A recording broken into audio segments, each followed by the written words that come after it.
नमस्ते। थर्ड आई में आपका स्वागत है। आज की जो सबसे बड़ी खबर है, वो मेरे हिसाब से जो 3 लोकसभा के बाय इलेक्शंस और 7 विधानसभा के बाय इलेक्शन हुए, उसके रिजल्ट कल आ गए हैं। हर एक आदमी अपने-अपने ढंग से उसका आकलन करेगा, लेकिन इसमें कहीं कोई दो राय नहीं कि इसमें बीजेपी की डिसाइसिव विक्ट्री हुई है और जो एक एडवांटेज होती है ना, साइकोलॉजिकल एडवांटेज कह लीजिए या एक ये होता है, उसके लिए ये एक बीजेपी को बहुत काम करेगा towards giving them a flip कि भाई थोड़ा जो अगले विधानसभा इलेक्शंस आ रहे हैं, फिर 2024 की तैयारी हो रही है, उसके हिसाब से। इस समय 3 लोकसभा इलेक्शंस बाय इलेक्शंस हुए, 2 उत्तर प्रदेश में रामपुर और आजमगढ़ और एक पंजाब में संगरूर। पंजाब की वो भगवंत मान साहब चीफ मिनिस्टर हो गए थे, उनकी सीट खाली हुई थी, उसका बाय इलेक्शन था। उत्तर प्रदेश में अखिलेश यादव जी लीडर ऑफ अपोजिशन हो गए थे, आजम खान साहब भी विधानसभा में चुन के आ गए थे, 3 लोगों ने अपनी लोकसभा की सदस्यता छोड़ दी थी। जो 7 बाय इलेक्शंस विधानसभा के हुए, वो 4 त्रिपुरा में हुए, 1 दिल्ली, 1 झारखंड, 1 आंध्र प्रदेश। ये वाइड स्प्रेड उतने मतलब थे, टोटल अगर वैसे देखिए तो 6 स्टेट कहने को तो 6 स्टेट में इलेक्शंस हुए हैं। अब जरा पहले हम लोग विधानसभा के इलेक्शंस की बात कर लें और आपको एक उसका आइडिया हो जाए कि किसका कहां। पेपर पे त्रिपुरा में जो इलेक्शंस हो रहे थे उसमें 3 सीट मतलब 4 जगह इलेक्शंस हुए थे। पुरानी विधानसभा में 3 सीट बीजेपी की थी और 1 सीपीएम की थी। इस बार क्या हुआ कि बीजेपी 3 सीट जीत के आई है और 1 सीट कांग्रेस जीती है।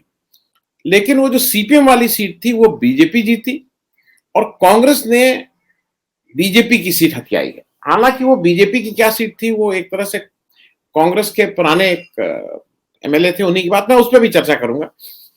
तो कुल मिला के कांग्रेस का एक गेन हुआ है त्रिपुरा में। कांग्रेस के एक पुराने कद्दावर लीडर हैं त्रिपुरा के, सुदीप रॉय बर्मन। सुदीप रॉय बर्मन साहब 1998 से अगरतला से विधायक रहे हैं 4-5 बार। वो कांग्रेस के विधायक रहे थे लगातार, फिर उन्होंने बीजेपी ज्वाइन कर ली थी, बीजेपी में मंत्री भी रहे थे, लेकिन कुछ नाइत्तेफाकी हुई और फिर उन्होंने बीजेपी छोड़ दी। और जब उन्होंने बीजेपी छोड़ी तो अपनी सदस्यता से भी त्यागपत्र दे दिया था और इसीलिए यहाँ पे बाइपोल हो रहे थे। टेक्निकली व्यक्ति वही हैं, जीते वही हैं, लेकिन पार्टी चूंकि बदल गई तो उसको कागज पे ये कहा जाएगा कि भाई कांग्रेस ने वो सीट बीजेपी से हथिया ली, लेकिन वही व्यक्ति हैं सुदीप रॉय बर्मन कांग्रेस के टिकट पे फिर निर्वाचित हो गए हैं त्रिपुरा में। जो वहां का एक इंपॉर्टेंट रिजल्ट और है त्रिपुरा का जिसकी बात हो रही है, वो चीफ मिनिस्टर मानिक साहा साहब जो हैं वो इलेक्टोरल उसमें पहली बार चुनाव लड़के जीते हैं बीजेपी के। तो त्रिपुरा में कुल लेके बराबर पे एक तरह से आप कहते हैं 3 सीटें बीजेपी की थी, 3 रह गई। झारखंड का थोड़ा इंटरेस्टिंग रहा है। झारखंड का इंटरेस्टिंग ये रहा है कि ये सब इंडिकेशंस हैं लॉन्ग टर्म की पॉलिटिक्स के और खास करके 2024 के लोकसभा के।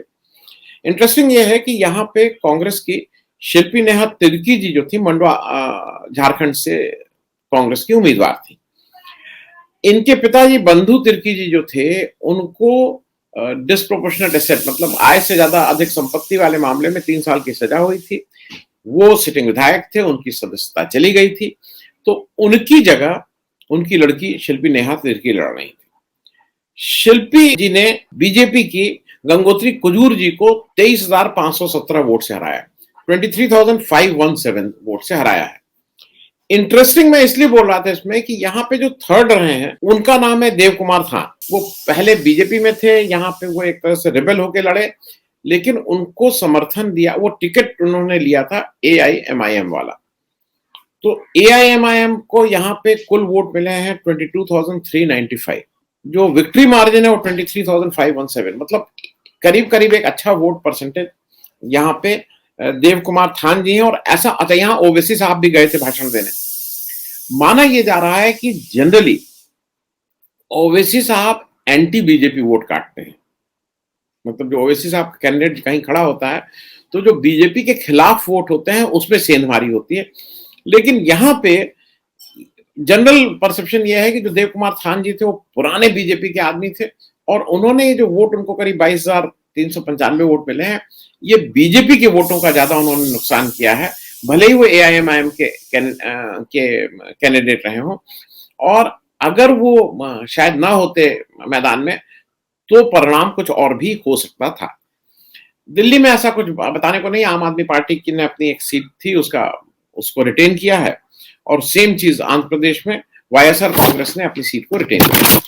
जो इंटरेस्टिंग अब है वो है पंजाब में लोकसभा में आम आदमी पार्टी का एक ही सांसद थे, भगवंत मान। भगवंत मान की भाई ये गृह सीट है, मतलब इनकी सिटिंग सीट है, जहां पे चीफ मिनिस्टर खुद हैं, चीफ मिनिस्टर हैं, उन्होंने रिजाइन किया है, वहीं से बाई इलेक्शन हो रहे हैं। तो ऐसा माना जा रहा था कि यहां पे आम आदमी पार्टी जीत जाएगी, लेकिन यहां पे आम आदमी पार्टी के नहीं जीत पाई, और श्रोमणी अकाली दल के सिमरनजीत सिंह मान जो हैं, उनके बारे में भी बता दूं, वो जीत गए हैं। तो एक तो अब लोकसभा में आम आदमी पार्टी का 0 प्रतिनिधित्व है, 0। राज्यसभा में उनके बहुत सदस्य हैं, लेकिन लोकसभा में उनका कोई सदस्य नहीं है। दूसरा, 100 दिन पहले आम आदमी पार्टी एक स्वीपिंग मेजोरिटी से पंजाब जीती थी। अब 100 दिन के अंदर ही ऐसा क्या हो गया कि मुख्यमंत्री को अपने गृह सीट पे, अपनी सीट पे उनकी पार्टी को हार का मुंह देखना पड़ रहा है। ये सोचने वाली बात होगी। कुछ लोग इसमें एक लॉन्ग टर्म पॉलिटिक्स को देख रहे हैं। वो इसलिए देख रहे हैं कि सिमरनजीत सिंह मान साहब जो हैं, वो आईपीएस अफसर थे। जब ऑपरेशन ब्लू स्टार हुआ तो उसके विरोध में, उसके प्रोटेस्ट में उन्होंने आईपीएस से रिजाइन किया था। और फिर जैसे अभी भी वो जीते हैं, तो उन्होंने नाम जो लिया उसमें भिंडरावाले साहब का भी लिया। उन्होंने कहा कि भिंडरावाले के नाम पे। तो वो कौन सी पॉलिटिक्स करते हैं, उनके विचारधारा क्या है, ये बहुत स्पष्ट है। ऐसा माना जा रहा है कि अब पंजाब में फिर से जो हार्ड लाइनर्स हैं, जो थोड़ा गरम दल, आक्रामक पॉलिटिक्स और थोड़ा मारधाड़ की बात करते हैं, उस तरह के लोगों का बोलबाला आने जा रहा है। अब जरा हम लोग बात कर लें उत्तर प्रदेश के दोनों बाई इलेक्शंस की। ये दोनों सीटें, रामपुर और आजमगढ़ को ये माना जाता था ट्रेडिशनली कि ये समाजवादी पार्टी की अपनी घरेलू सीटें हैं, जिसको चाहेंगे उसको लड़ा देंगे, जिसको चाहेंगे उसको जिता देंगे। लेकिन रामपुर में जो समाजवादी पार्टी के में ही पहले थे घनश्याम लोधी, वो फिर छोड़ के बीजेपी ज्वाइन कर लिए थे। एक कारण शायद उनका ये भी रहा होगा कि भाई अगर रामपुर से इलेक्शन लड़ना है तो आजम खान साहब भी उसको डिसाइड करेंगे, तो उनकी इक्वेशन नहीं बनती होगी, तो इसलिए वो बीजेपी चले गए थे। और आजम खान साहब ने अपनी पत्नी की जगह इस बार अपने बिल्कुल खास सहयोगी असीम राजा को लड़ाया था। और पूरे इलेक्शन कैंपेन में उन्होंने बार बार कहा था कि ये मैं लड़ रहा हूं, ये मेरी इज्जत है, इत्यादि इत्यादि। हालांकि जब इलेक्शन रिजल्ट हो गया है तो वो मुझे ऐसा लगा कि ये आजम खान साहब का बयान बहुत थोड़ा, मतलब उतना मैच्योर नहीं था। उन्होंने कहा है कि इंटरनेशनल कोर्ट ऑफ जस्टिस अगर इसमें आ जाए और वो सुपरवाइज कर ले तो ये कभी नहीं जीत सकते। ये थोड़ी बचकानी बात हुई है। इलेक्शन कमीशन अपना है, आपकी अगर कोई शिकायत है इलेक्शन कमीशन से तो आप धरना करिए, प्रदर्शन करिए, लिखिए। आप तो संवैधानिक पद पे बैठे हैं, आप तो एमएलए हैं, आपकी पार्टी है, आपके एमपीज पार्लियामेंट में हैं। लेकिन इंटरनेशनल कोर्ट ऑफ जस्टिस की दुहाई देना जरा मुझे कुछ अटपटा सा लगा है इनकी इस ये बात। दूसरा, आजमगढ़ की जो सीट है, वहां पे धर्मेंद्र यादव, अखिलेश के चाचा के लड़के, मतलब एक तरह से मुलायम सिंह यादव का परिवार के ही कोई लड़ रहा था, जो पहले भी सांसद रह चुके हैं। उनको निरहुआ जी ने 8,000 वोट से हरा दिया है। अब वो कहने को तो बहुत क्लोज रहा है, लेकिन यहां से धर्मेंद्र यादव का हारना थोड़ा चौंकाने वाला है, क्योंकि ऐसा माना जा रहा था कि ये सीटें इनविंसिबल हैं। जैसे अभी रामपुर की सारी सीटें एमएलए सपा जीती, आजमगढ़ के सारे एमएलए सपा जीते। तो जहां पे अभी 2-3 महीना पहले चुनाव में आप सारे एमएलए आपके जीत रहे हो, वहां के एमपी आप ना जिता पाए, और जहां पे आप सिटिंग एमपी खुद थे। अब इसके मैं लॉन्ग टर्म थोड़ी बात आपसे कर लूं कि इसमें मैं कैसे देख रहा हूं। एक तो ये चीज बिल्कुल ठीक है, इसको कहने में मुझे कोई उज्र नहीं है कि अगर ये बार बार कहा जाता है कि मायावती जी बीजेपी की बी टीम है, अगर ओवैसी के लिए कहा जाता है कि वो ओवैसी साहब बीजेपी की बी टीम है, तो यहां पे जो कृत्य किया है अखिलेश यादव जी ने, वो भी बीजेपी की बी टीम जैसा ही किया है। अखिलेश यादव जी को ये कहना, ये बाद में उनके लोगों का कहना कि नहीं क्योंकि मायावती चुनाव प्रचार में नहीं गई तो हम भी चुनाव प्रचार में नहीं जाएंगे, मैं भी राष्ट्रीय अध्यक्ष हूं, ये सब बचकानी बात है। ये आपके वजूद की बात थी, ये वो सीट थी, आपकी जिम्मेदारी थी आजमगढ़ के प्रति। अगर आपने उस सीट को रिप्रेजेंट किया था तो वहां से ये आपकी पार्टी और आपके उस कंस्टिट्यूएंसी के लिए आपकी ज़िम्मेदारी थी, आपके वर्कर्स के लिए आपकी ज़िम्मेदारी थी कि वहाँ आप जाके बिल्कुल तन, मन, धन से लगते। चीफ मिनिस्टर साहब 2 बार गए हैं।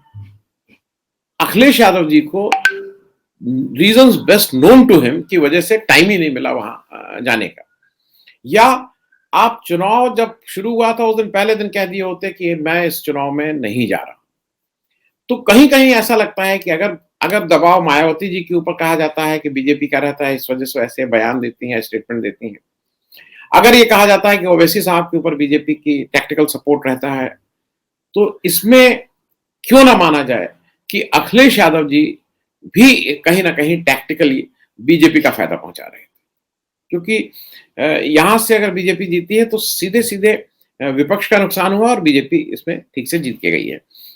एक चीज यहां पे स्पष्ट हो रही है, जो मुझे लग रहा है कि उत्तर प्रदेश में जो एक मुस्लिम जो वोटर थे, उनका इस असेंबली इलेक्शंस के बाद, हालांकि उन्होंने बहुत अच्छा रिजल्ट दिया था सपा ने, लेकिन मोह भंग जरूर हो रहा था कहीं ना कहीं अखिलेश यादव से। और अखिलेश यादव का घर बैठ जाना इन दोनों इलेक्शंस में, वो जो मुस्लिम मतदाता है, अब मुझे नहीं लगता है कि वो अखिलेश यादव के पीछे उस तरह से लामबंद होगा जैसे वो पहले होता था। ये मैं इसलिए कह रहा हूं कि ये एक अच्छा इंडिकेशन है, क्योंकि जो एज एन ऑब्जर्वर मुझे हरदम लगता है कि मुस्लिम वोटर्स को अगर अपनी ताकत ये दिखा दें कि भाई यहां से जो अच्छा कैंडिडेट होगा, ठीक है, उनका एक एक एक जनरल मुस्लिम वोटर्स का ये रहता है कि भाई हम बीजेपी के खिलाफ वोट देंगे, ठीक है, लेकिन बीजेपी के खिलाफ हम सपा को आंख मूंद करके वोट दे देंगे या बसपा को आंख मूंद करके वोट दे देंगे या एआईएमएम को दे देंगे या कांग्रेस को दे देंगे। मेरे हिसाब से ये किसी भी जगह के लिए बहुत स्वस्थ चीज नहीं है। ये कंस्टिट्यूंसी टू कंस्टिट्यूंसी वाइज चुनाव क्षेत्र के हिसाब से होना चाहिए। अगर कोई व्यक्ति, नॉन बीजेपी व्यक्ति, अगर आपके हितों की रक्षा कर रहा है, आपके हितों के लिए लड़ रहा है, तो चुनाव से एक दिन पहले रात में आप सब लोग भाग जाते हैं उसके पास से। ये मेरा व्यक्तिगत अनुभव भी रहा है, इसको मैं कोई घुमा फिरा के नहीं कह रहा। बहुत से ऐसे नेता जो पूरी तरह से सेकुलर हैं, जो इस तरह की पॉलिटिक्स करते हैं, चुनाव में जब वो लड़ते हैं तो रात में पता चलता है कि सारे मुस्लिम वोटर्स भग गए कहीं और, क्योंकि कहीं से आ गया ये कि नहीं नहीं वोट उधर देना है। तो मुझे ये लगता है कि अब वो समय आ गया है जब मुस्लिम वोटर्स को पार्टी की जगह व्यक्ति को देखना होगा, पार्टी की जगह व्यक्ति को देखना होगा कि उनकी उनकी बात, उनकी हिफाजत, उनको रिप्रेजेंट बेहतर ढंग से कौन कैंडिडेट कर सकता है, इररिस्पेक्टिव ऑफ पार्टी, और कैंडिडेट स्पेसिफिक हो जाना पड़ेगा। तो एक तो मेजर चेंज ये आ रहा है। दो चीजें, क्योंकि ये सारी चीजें 2024 के इलेक्शन को कहीं ना कहीं प्रभावित करेंगे, दो चीजें छोटी छोटी कह के खत्म करूंगा। महाराष्ट्र के गवर्नर का ये बयान आज आया है, पेपर में छपा है कि central forces should be kept ready. उन्होंने कहा है कि Maharashtra government want central forces kept ready. अब मुझे ये लगता है कि लॉ एंड ऑर्डर अगर किसी स्टेट की प्रॉब्लम है, अच्छी है, बुरी है, कितनी है, वो स्टेट को ही संभालने दीजिए। ये जो आप एक नया तमाशा हो रहा है ना कि सेंट्रल वर्सेस स्टेट, अब आप कह रहे हैं central forces to be kept ready. State requisition करता है और स्टेट में वो चीफ मिनिस्टर रिक्वेजिशन करता है अगर उसको कभी ऐसा लगता है कि हम इसको हैंडल नहीं कर पा रहे हैं। लेकिन गवर्नर का ये कहना कि नहीं नहीं आप वहां से बेचिए, ये मेरे ख्याल में निहायती, जैसे मैंने कहा, ये ठीक नहीं है। देश के लोकतंत्र के व्यवस्था के हिसाब से ये स्टेटमेंट ठीक नहीं है। और मैं ये इसलिए कह रहा हूं कि ये गवर्नर का काम इस तरह के स्टेटमेंट देना नहीं है जहां पे खास करके सेंट्रल और स्टेट का टकराव। गवर्नर को अपना रोल, जो मुझे लगता है कि उस टकराहट को, उस कड़वाहट को कम करना है, न कि एक पार्टी विशेष के रिप्रेजेंटेटिव के रूप में उस कड़वाहट को बढ़ाना। चलते चलते एक अंतिम बात और कर दूं, तीस्ता सीकरवाद जी को अरेस्ट किया है। सुप्रीम कोर्ट में जजमेंट आया और जितनी तत्परता से तीस्ता जी को गिरफ्तार किया गया, लगा कि पहले से ही सारे एक्शंस तय थे।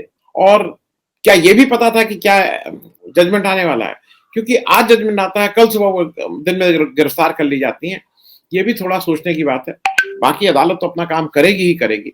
अच्छा, तीस्ता जी के पिता और बाबा और उनको जो कह के जिस तरह की बातें चल रही हैं, उनको जिस तरह से उनका एक चरित्र हनन किया जा रहा है, वो भी कोई बहुत ही is not in good taste, वो किसी के लिए हो। तीसरा शीतलवात से हो सकता है बहुत लोग उनसे उनकी बात से इत्तेफ़ाक न रखें, मैं भी ना रखा हूँ, कुछ बातों से रखूँ, कुछ से ना रखूँ, लेकिन वो आम जन की आवाज़ थी, इसमें कहीं कोई दो राय नहीं है। थैंक यू सो मच, बहुत-बहुत